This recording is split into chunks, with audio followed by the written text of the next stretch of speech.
I'm going to read an excerpt from this story, A Sign of the Times, where the background is that a young teaching candidate from Massachusetts, she attends Mount Holyoke College as a teacher college, comes to a small town in Western Pennsylvania to work in the one-room schoolhouse, which in 1885, it became very common for many of these towns to build one-room schoolhouses because the newspapers at the time had become almost like the internet at the time. Everyone got their information from the newspapers. And so therefore, everyone needed to know how to read.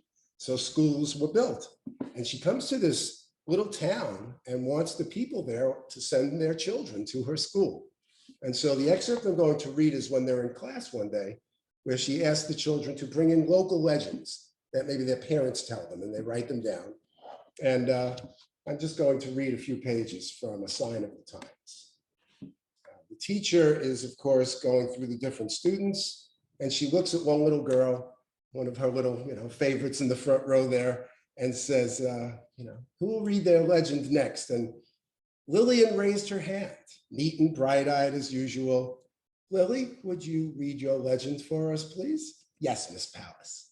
My mama told me that when she was a little girl, they taught her different things than we're learning. She said her mama told her never to cut a baby's fingernails before the baby was a year old, because if you did, you risked the child becoming a thief.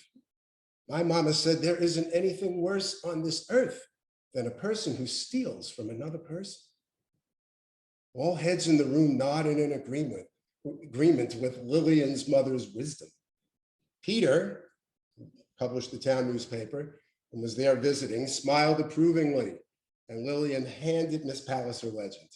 Miss Pallas looked around the room again, but before she could call on the next student, Andrew, who had been chewing something all the while, leaned over and spit a mouthful of tobacco juice on the floor. Miss Pallas drew her breath in horror. Andrew, what did you do? Andrew looked up at Miss Pallas, who stared at him in wide-eyed disbelief, but he was unaware he'd done anything wrong. Nothing, Miss Pallas. Did you just spit on the floor? I had to, ma'am. It was tobacco juice. You're chewing tobacco? Yes, ma'am. My pappy had a chaw yesterday and he gave me some. Andrew, you can't spit on the floor. She closed her eyes for a moment to collect her wits. I keep the floor clean so the schoolhouse is fit for all of us. I'm sorry, Miss Pallas. Can I sit by the window for now? That would be fine, Andrew. Who would like to read their legend next? To the surprise of many in the classroom, Joshua, who incidentally is the main character, raised his hand. Since Peter had walked in, Joshua had waited for this moment to impress him.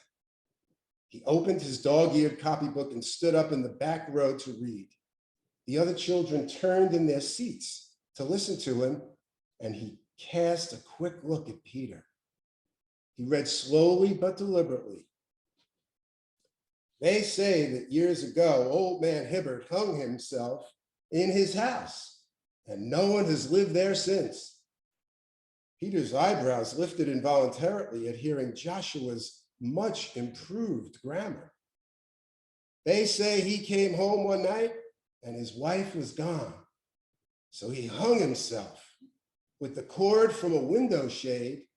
And the legend is that sometimes at night, when the wind is blowing, his ghost sneaks around the house with a rope in his hand.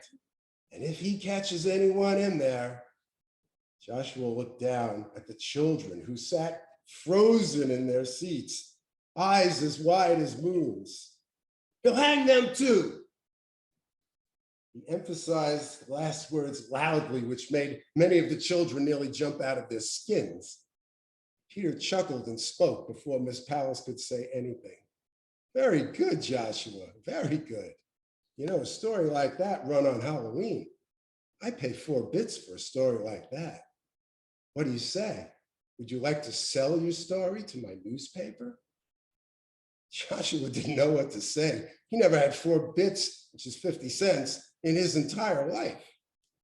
There was an audible gasp in the room when Peter took out 2 shining quarters from his pocket and held them out toward Joshua, who was still standing behind his desk. How about it, Joshua? I'm a man of my word. You read my newspaper on October 31st, that story will be in there.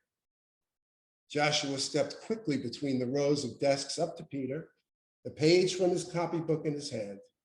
He gave Peter the story, took the quarters, went to Miss Pallas's desk, where there was a small glass jar containing mostly pennies, opened the jar and dropped both quarters in. Flashing a wide smile at his teacher, he said, "That's for your piano, Miss Pallas."